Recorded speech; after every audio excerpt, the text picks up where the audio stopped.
KKM classes में आप सभी बच्चों का स्वागत है। केकेएम क्लासेस ईपी बोर्ड की तैयारी जो है शुरू करा दिया है। तो ईपी बोर्ड में जितने भी इंपॉर्टेंट क्वेश्चन है या ऑब्जेक्टिव में जितने भी क्वेश्चन है आप लोग जो है ज़रूर एक बार देखिएगा। आज बताने वाले हेलो एल्केन तथा हेलो एरीन में कौन कौन से ऑब्जेक्टिव क्वेश्चन ऐसे हैं जो बोर्ड में जो है पूछे गए हैं। तो आज बताने वाले हैं हेलो एल्केन तथा हेलो एरीन के ऑब्जेक्टिव क्वेश्चन MCQ जो क्वेश्चन होते हैं कौन कौन से बोर्ड में पूछे गए हैं, बहुत इंपॉर्टेंट है। पहला क्वेश्चन लिखा हुआ है, देखिए आप, पहला क्वेश्चन लिखा हुआ है ये, हेलो फार्म किसके ट्राई हाइड्रोजन व्युत्पन्न है। हेलो फार्म किसके ट्राई हाइड्रोजन व्युत्पन्न है, कौन बताएगा? कोई? मेथेन के, एथेन के, प्रोपेन के बेंजीन के? कोई? हाँ तुम बताओ। हाँ, ये मेथेन के ट्राई हाइड्रोजन व्युत्पन्न होते हैं। यहाँ पे लिख दिया है मेथेन। मेथेन से अगर हम 3H हटा देते हैं, H मतलब हाइड्रोजन, और 3Cl अगर लगा देते हैं तो बन जाता है CH Cl3। ये क्लोरोफार्म, और क्लोरोफार्म बना है मेथेन से, इसलिए क्लोरोफार्म मेथेन के ट्राई हाइड्रोजन व्युत्पन्न है। तो ऑप्शन सही है ये ए वाला, जिसका नाम है मेथेन। चलिए दूसरे क्वेश्चन को देखते हैं। दूसरा क्वेश्चन है ये, प्रशीतक के रूप में प्रयुक्त होने वाला यौगिक है। प्रशीतक मतलब जो ठंडा करने वाले यंत्र होते हैं उनमें कौन से यौगिक प्रयोग किए जाते हैं? CCl4 है, CH2F2 है, CF2Cl2 है और CF4 है। पहला है CCl4, दूसरा है CH2F2, तीसरा है CF2Cl2 और चौथा है CF4।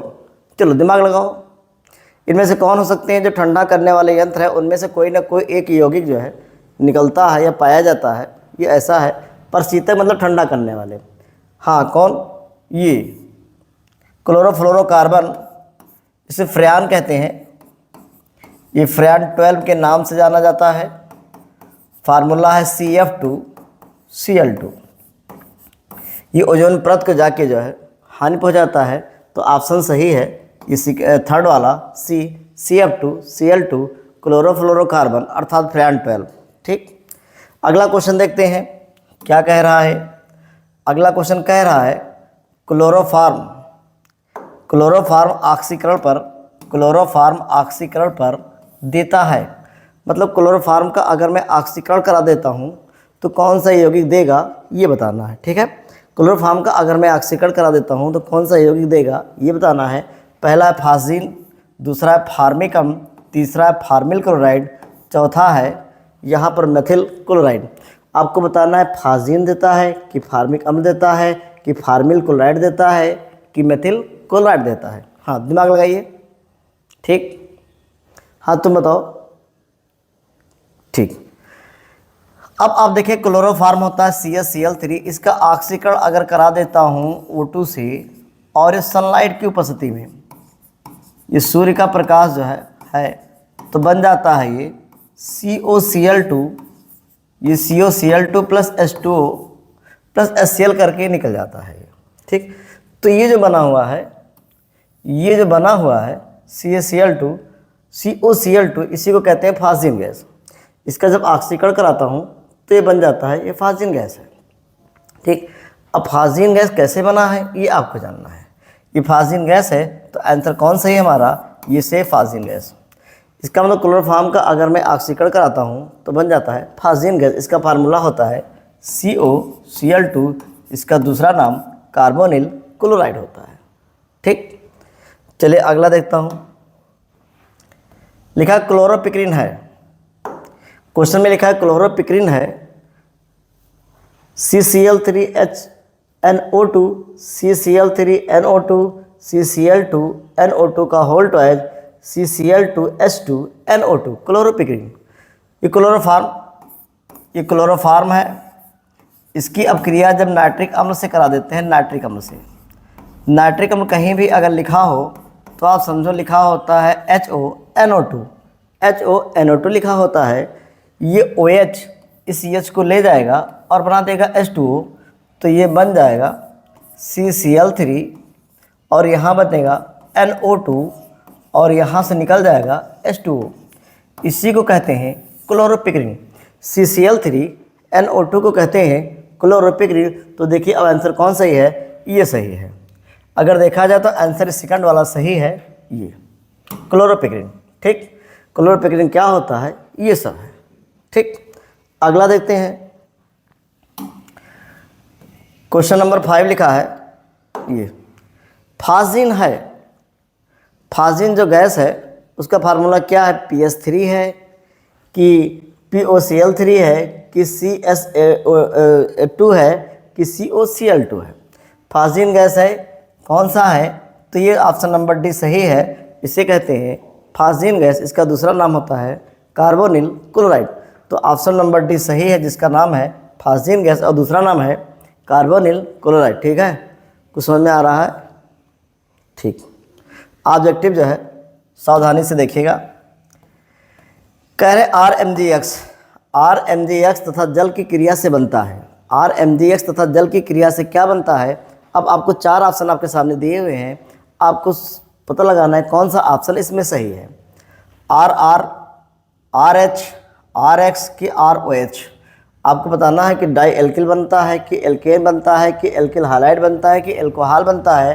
ये RMgX है। चलो RMgX को लिख लेते हैं। RMgX से इसको ग्रीनाट अपकर्मक भी कहते हैं। इसकी अब क्रिया अगर हम जल से करा देते हैं, ये जल से करा देते हैं तो ये बन जाता है RH बनेगा और बन जाएगा MgOH(X)। RH को कहते हैं एल्केन, ये RH को कहते हैं एल्केन, तो बनेगा एल्केन। अब बताओ कौन सा सही है, तुम बताओ। हाँ, ये बी ऑप्शन इसका एकदम करेक्ट है। इसी प्रकार जो है आगे के क्वेश्चन भी देखते हैं। थोड़ा दिमाग जो है लगाते रहिएगा, आप सभी जो है कैसे कैसे जो है बनते चले जाते हैं। अगला देखते हैं। क्वेश्चन नंबर 7 लिखा हुआ है।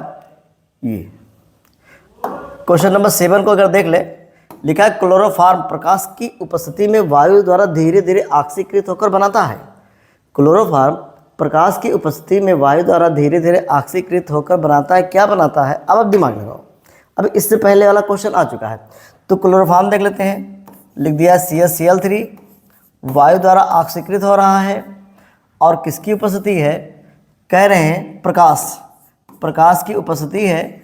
तो मैंने बताया था बना देता है COCl2, ये CaCl2 है और निकल जाएगा HCl और निकल जाता है HCl। COCl2 बन जाता है और निकल जाता है HCl। ठीक, अगर देखा जाए ये जो COCl2 है इसी को कहते हैं फाजिन गैस। तो लिखा है फाजिन gas, formyl chloride, methyl chloride. तो ये फाजिन गैस एकदम करेक्ट है, ये फाजिन गैस बन जाता है, इसका नाम है फाजिन गैस। तो ऑप्शन कौन सही है, फाजिन। इसका दूसरा नाम है कार्बोनिल क्लोराइड। अगला क्वेश्चन देखते हैं। क्वेश्चन नंबर 8 लिखा हुआ है,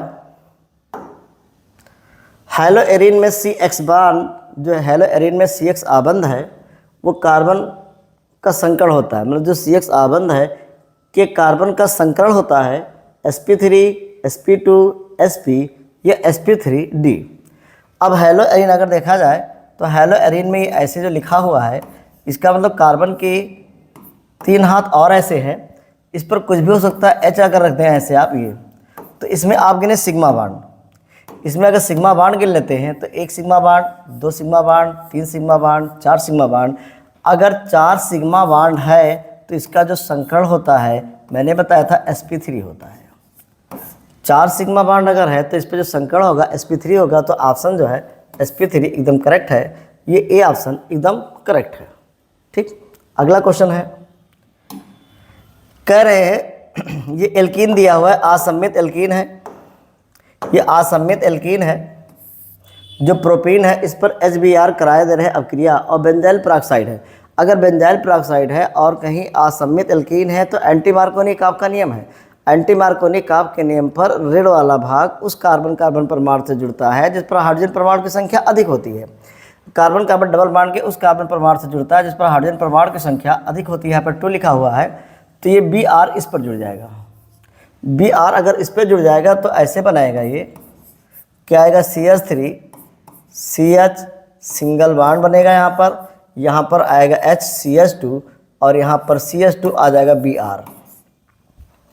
इसका रेड वाला भाग कार्बन कार्बन डबल बॉन्ड के उस कार्बन परमाणु से जुड़ता है जिस पर हाइड्रोजन परमाणु की संख्या अधिक होती है। एंटी मार्कोनी का आपका नियम है।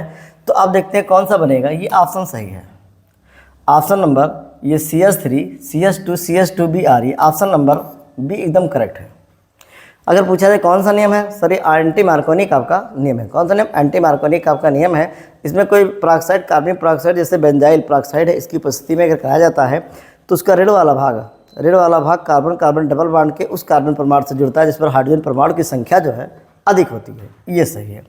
क्वेश्चन नंबर 10 देखते हैं, जो लास्ट है। ये कह रहे हैं ये एल्कीन है, ये एल्कोहलिक KOH है, ऐसे लगा हुआ का मुख्य उत्पाद क्या है? तो देखते हैं इसको सर गौर से देखते हैं।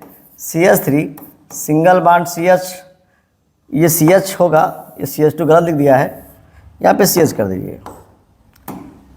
ये CH है और यहाँ पे जुड़ा है Br और ये जुड़ा है CH2 और यहाँ पर CH3। इसकी अब क्रिया करा रहे हैं एल्कोहलिक KOH से। अब KOH से क्रिया करा देंगे तो कौन सा बनेगा? तो याद रखिएगा ये ऐसे बन जाएगा, ये आएगा CH3 single bond CH double bond CH2 और यहाँ पर CH3, ये बनेगा और निकल जाएगा यहाँ पर KBr निकल जाएगा और निकल जाएगा H2O। ये इसको अगर काउंट किया जाए 1 2 3 4, ये बनेगा, इसका नाम है ब्यूटीन 2। ये मुख्य उत्पाद के रूप में बनेगा ब्यूटीन 2। ऑप्शन नंबर बी इसका एकदम करेक्ट है, ब्यूटीन 2 बनेगा। ये सेटजेफ के नियम से भी लगता है, सेटजेफ का नियम आपने पढ़ा होगा, सेटजेफ का नियम। तो आज हमने हैलो एल्केन तथा हैलो एरिन के 10 बहुत इंपॉर्टेंट जो ऑब्जेक्टिव थे उसको बता दिया है। आज ही जाकर इनको आप तैयार कर लीजिएगा। एक नज़र और देख लें, ये क्वेश्चन आज ही जाके आपको ऑब्जेक्टिव तैयार करने हैं। ये हैलो एल्केन तथा हैलो एरिन के हैं।